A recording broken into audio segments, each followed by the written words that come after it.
SYS presents Adventures in Online Education.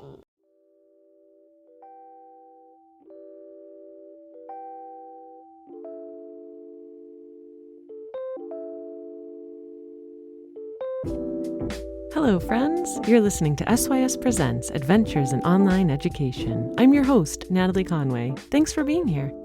On today's episode, I have the pleasure of speaking with Valerie Sousa. Valerie is a kindergarten teacher from Western Massachusetts. She has been teaching for 12 years and loves to incorporate new and innovative ideas into her classroom. She is the author of the book, Coding to Kindness. This book was inspired by her students and her journey as she began coding in the classroom. Today, we talk about promoting collaboration, communication skills, and patience in young children through coding. You'll learn that coding can be a vehicle to teach kindness. How cool is that? So, you ready? Let's learn something new.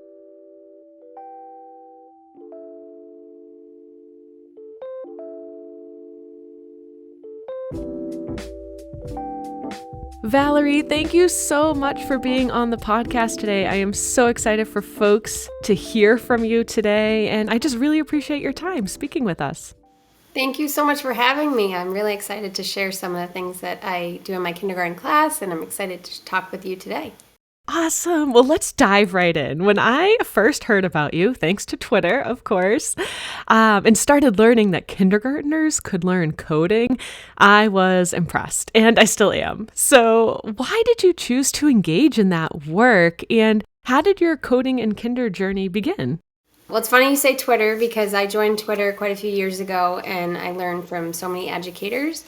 And so I started to kind of see little bits and pieces of coding through my journey with Twitter, and I actually came across Brian Aspinall, and he's a coding genius up in Canada, and so he just kind of inspired me to get started a little bit, and the things that he was doing. So I like to try new things, and I had no idea what I was doing.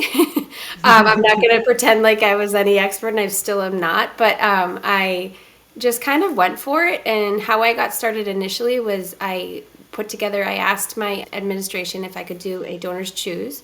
And I did a Donors Choose project where it was all coding activities. They were all non-tech, so they weren't on iPads or anything like that. They were all board game related activities, or not Bee-Bots, but I have a little Colby mouse, which is from Learning Resources. And I started small, and then I kind of just kept building, and it was amazing to see because I was learning with my 5-6-year-old students, and they were teaching me at times too, which is pretty cool. But they really dove in and got started, and it was just really exciting time when I first started doing it because it was so new for me too that it was just exciting to try something, and they loved it, and they still love it to this day. So there's so many amazing things that I then started noticing in my students once they started coding, which then led to the book that I wrote. So it's just all been this really cool journey that started off with the Small Donors Choose project and kind of seeing what other educators are doing out there. And I hope that I inspire some people, and I know that there's plenty of educators that have inspired me through social media and reaching out in conferences and all that good stuff.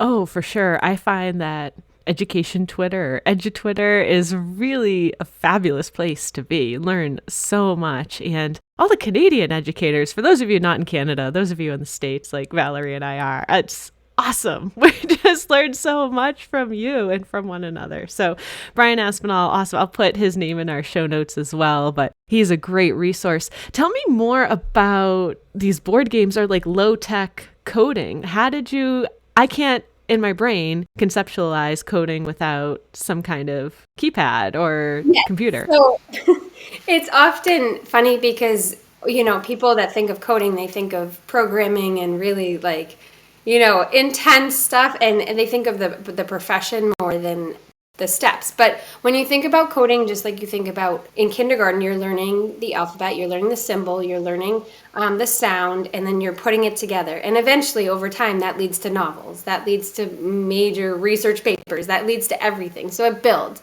And so I just found that K-2 was really lacking with coding skills. And what was interesting was that in third grade, they would just kind of dive in. And it's like, well, why are we missing the ABCs and 1, 2, 3s of this? Like, why are we kind of diving in third grade and they could have all this amazing background knowledge?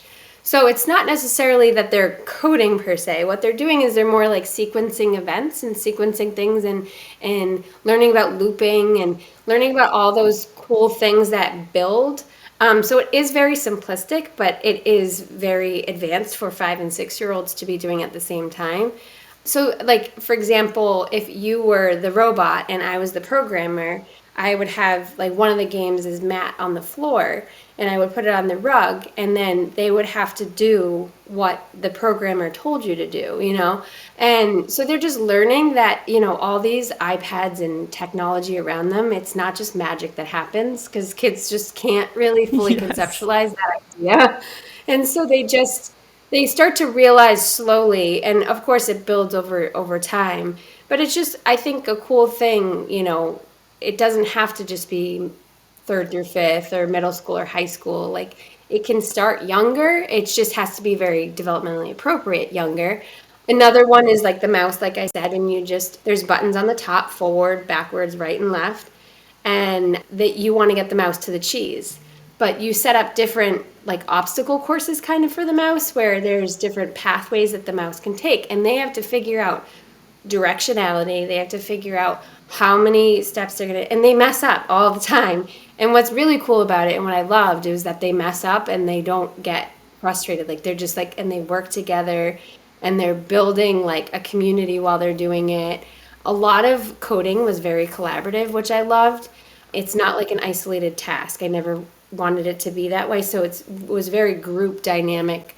And they relied on each other. And then when they got to the end with like the mouse and the cheese or wherever they ended with the robot and the programmer, they were like jumping for joy. You would have thought it was like Christmas morning, you know? Yeah. So it's a really cool thing to watch and see young kids get so excited. And they're learning way more than what, it's kind of like, you know, tricking them into play. They love play and all it is play to them, but they're learning so many skills. They learned right and left so much quicker than any other grade I'd ever taught before because it was just something easy that they were doing within play.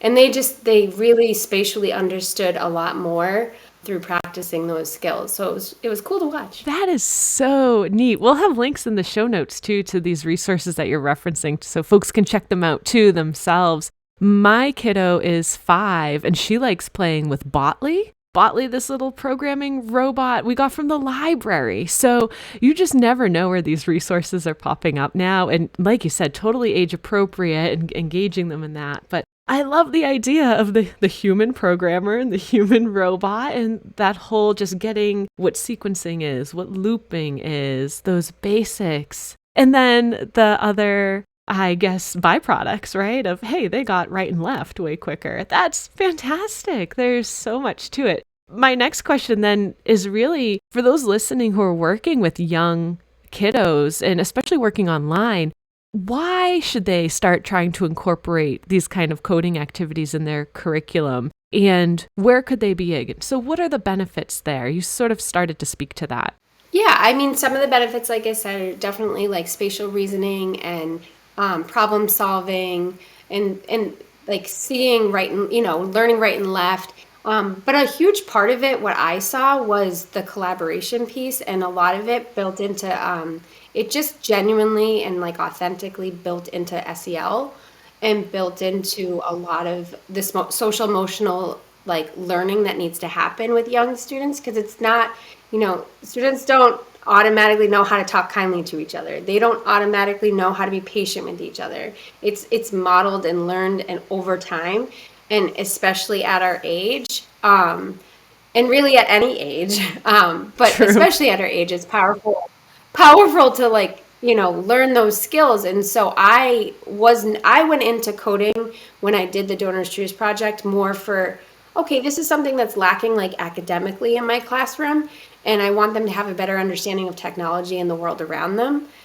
But what I was surprised by was the whole other piece of the SEL side of it that I wasn't looking for, but it just showed up at my doorstep when we started coding, because they were starting to slowly, it is frustrating when someone gets it wrong and like, but they started to slowly like talk kindly to, oh, it's okay, let's try this again, let's problem solve, we're together. Like the biggest word we use in our class is persevere. So they would always be like, we're going to persevere.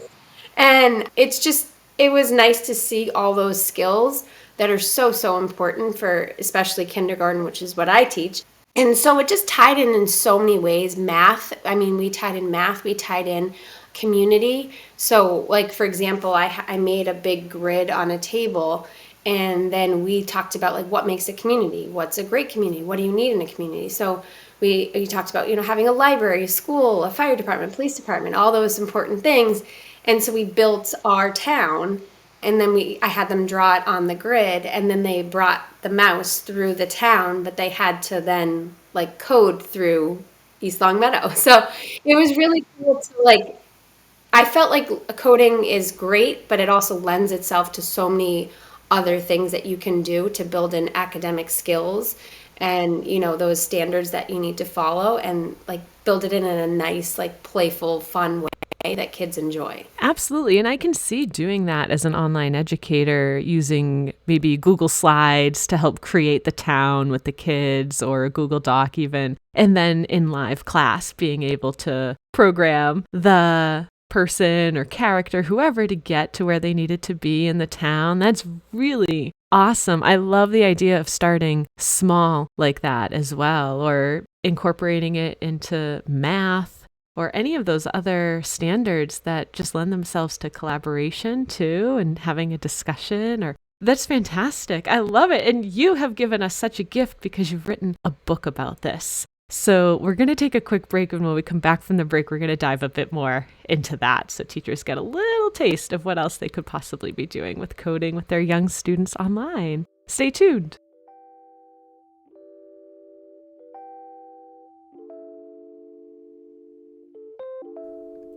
What's the one thing all online schools and programs struggle with? Student engagement and the ability to truly personalize interventions. How do we solve those problems? With the use of Admin Dash, a brand new Canvas LTI tool from SYS Education. Admin Dash allows online teachers to see a risk assessment score that proactively identifies students who may need more specialized attention or intervention, and offers a communication log that provides an outlet for complete transparency among teachers, admin, students, and families. At just 99 cents per student per year, and with no minimum price and no fees, you can't afford to not use Admin Dash. For more information about Admin Dash, contact sales@syseducation.org and start connecting proactively with your online learners.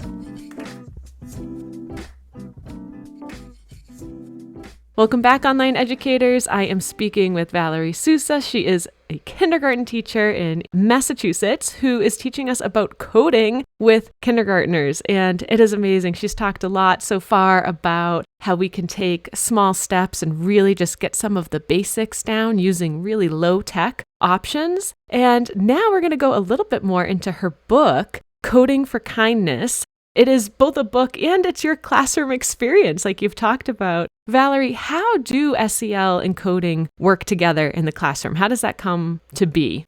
I think it became very natural in the classroom. Like they just learned how to talk patiently and kindly to one another, problem solve, using a lot of those important social skills, using their manners, and all of those things tied in so nicely. And I felt over time, I think at the beginning I noticed there was conflicts, and there always is, but once they started practicing coding more, I noticed the conflicts getting less. I noticed the patience getting more.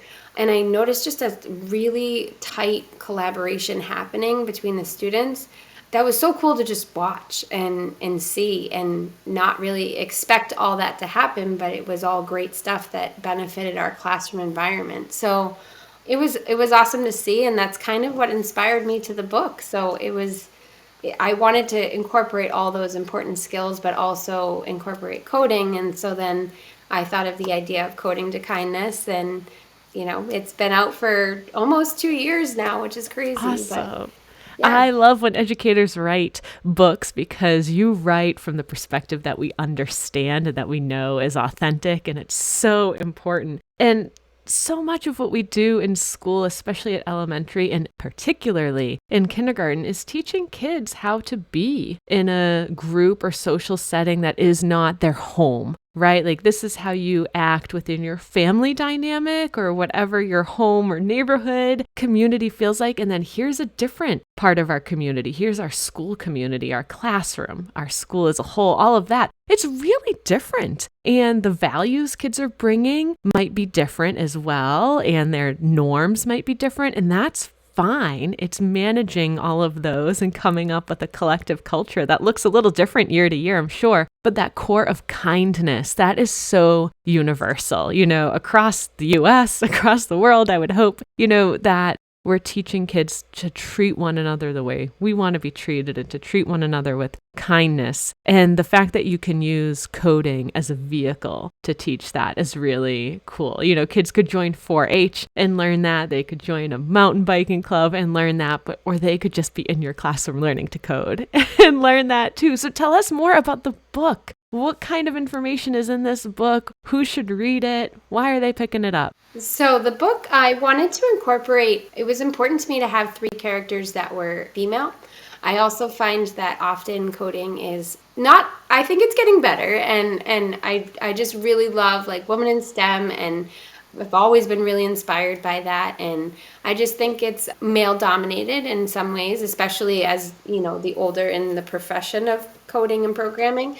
But I want everyone to feel empowered by coding. And so I just decided on 3 characters, and I went back in history and kind of researched a bunch of women in STEM. And I ended up going with Ada Lovelace, Grace Hopper, and Dorothy Vaughan. So the 3 characters are actually Grace, Ada, and Dorothy. And what they do is they are just typical kids having typical problems, and they're the best of friends, but they're not always getting along. And it's, all normal good stuff, sharing and not listening to one another, things that we see every single day in the classroom. And so it brings that realness of all of that into the classroom, as well as when you're reading it brings the realness there. But then what they do, the reader ends up being able to code the characters to kindness. So there's actually a grid, and they have to make the steps through the book. So it is a very interactive book, and it's a great book, I think, because I know I jumped in headfirst, like with coding, and did the Donors Choose project. But something like this, what I was thinking in my head when I was creating this is something I wanted when I was diving into coding, because it's simple, it's got great lessons, it's got great dialogue of talking about those important social skills and those important, issues that arise in every friendship, and how do you work through them. And it's nice that you can work through it through coding, so you're also learning the skills of coding and sequencing and directionality. And so basically the reader has to code the girls back to kindness throughout the book. So they have little issues that arise, and it's just a fun little book. And I think it's a great tool for teachers that are hesitant to start coding. And it gets overwhelming when you start anything. I know I've been overwhelmed with plenty of things as an educator, and sometimes you just need to dive in. But if you dive in small to something like this, then it will just open your eyes and make you realize, oh, there's so many other things that I can do. Now this is the next step of what I could do. So I definitely geared it towards, I would love any parent to read it to their child, or any child to read it to themselves or their friends, but it is geared towards educators and really helping them get that first step into coding. And I just kind of incorporated both because I thought it was a powerful thing that I saw in the classroom, and I wanted to bring that to life in the story. Absolutely. It sounds like the best of a choose your own adventure book, where you're really, really embedding and just living with those social emotional skills and applying them and discussing it. I think that's amazing. And the fact that you've used coding as the vehicle for that is really cool. And like you said, it's a great first step for the teacher and the students alike, just to be talking about that vocabulary around directionality or sequencing, whatever it might be, to get that vocab going in their brains, and then that it's 3 female characters just makes my heart so happy, because you're right. There's so much in STEM that is still very male dominated. And so the more we can be exposing our young girls and women to coding, to careers and ideas that are about science, technology, engineering, that's fantastic, just to build up that community even further, because it's a fantastic community. You'll find folks on Twitter, you'll find folks on social media who are absolutely supporting women in STEM, women in tech, women in ed tech, all of that. And the community is really robust. And just like you said earlier, a great group to learn from as well. So I highly encourage educators, parents alike to pick up your book, because I think it's an exceptional tool for discussions, for building social emotional competency, and then also for introducing kids to coding, a really awesome byproduct of that.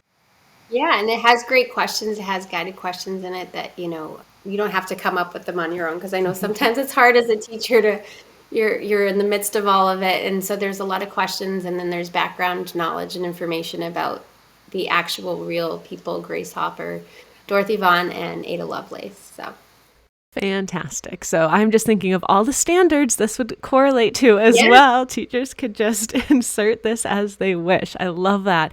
And what a cool supplement to an SEL curriculum to possibly, or if you don't have one at your school yet, or there isn't something that's really pervasive, that you could use this as a jumping off point. And that would be really, really neat. And then you could have kids writing their own stories and coding their own characters to kindness. I love the possibilities are endless. This is such a cool gift to educators, and this conversation with you has been such a gift to me. I really appreciate getting to know you a little better and hearing about your work and about how you're helping to promote women in STEM and kids in coding. I have one more question for you if you have time.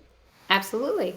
All right, I'm asking all of my guests this season, if there was one thing, material or otherwise, that you could give to every teacher in the U.S. today, what would it be and why? So I thought about this, and I was originally thinking something tangible. But in all honesty, I know for myself, especially after the last 2 years, but just in general, any year, I would say just like give yourself and give your colleagues and give your students grace. Like I always, in May, I'm like, oh my goodness, I have all this stuff that I need to get done. And I start to panic. What did I not do? And I go to the what did I not do? And what did I miss out on? Or what is the teacher down the hallway doing that I'm not doing? Or, all these things, you're your worst enemy sometimes.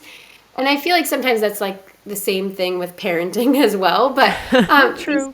These are your kids, and so you just want to do the best by them. And I think giving yourself grace and knowing that you did the best job, and that every day as an educator is very hard if you're going through personal stuff or if you're having a tough year or whatever the case may be. It's hard to be on stage for 6 hours a day every day. And so I just give yourself and give students that as well, and your colleagues. I just think it's such a powerful thing. And I one of the things that I do every year is I always take pictures throughout the year and share them with the parents on a private portal that we have.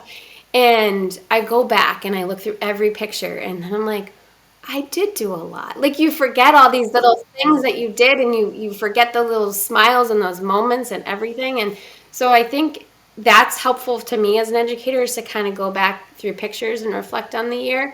But even if you have, I think reflecting in general is a nice thing. Even if you have a journal or a quick reflection each day, and then you go back on it, you'll realize all the amazing things that you did that year and not be so hard on yourself. So I think just giving yourself grace that for those bad days, we're all human, and we have good ones and bad ones, and so do kids, and so do colleagues. So I think it's just a really powerful thing that will get you by as an educator, because it's tough sometimes. It is tough, especially now. Huge, huge hug to all of our educators listening. And I love that advice, and I love that gift. You just giving ourselves permission to give each other and ourselves some grace. And I think your ideas about reflecting are spot on. We often forget, even maybe after a week or a couple of weeks, what is it that we've accomplished or we've been engaging our students with, and to be able to look back and say, okay, yeah, I'm actually doing all right at this. It's really, really good, because you are doing great. You're crushing it. Keep on crushing it. Valerie's given you grace today to say you are okay. You're doing really good. So thank you so much for being here today, Valerie. If folks want to get in touch with you or find out about your book, where should they reach you? So there's a couple options. You could reach me at my email. It's codingtokindness@gmail.com.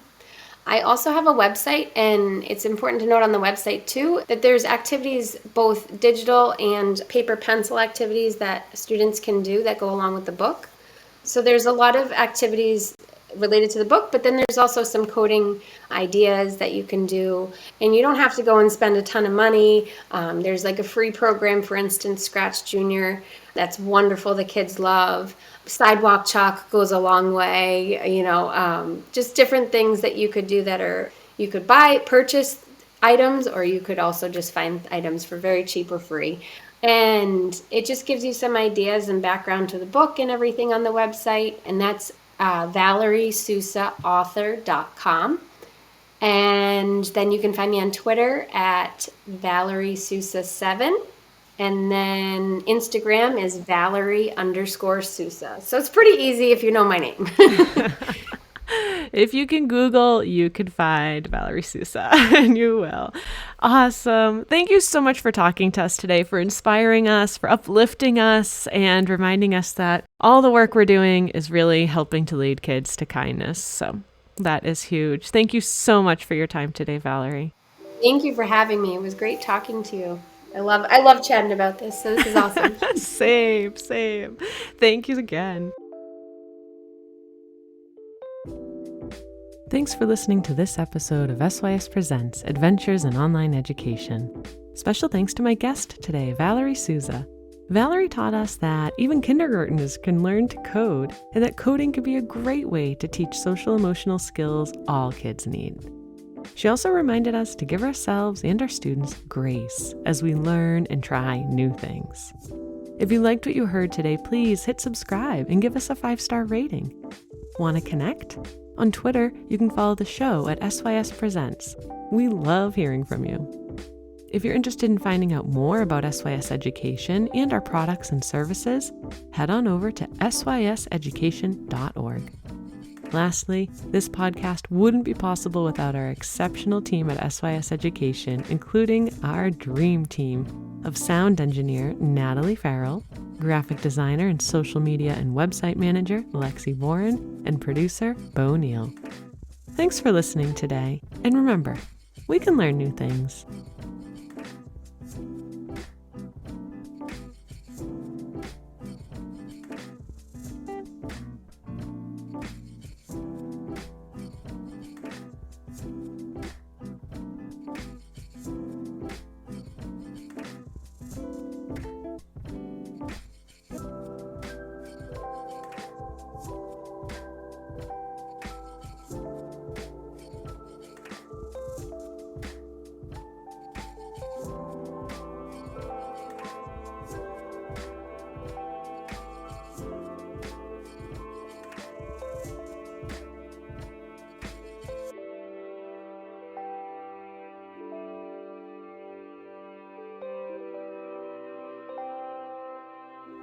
Thanks for listening.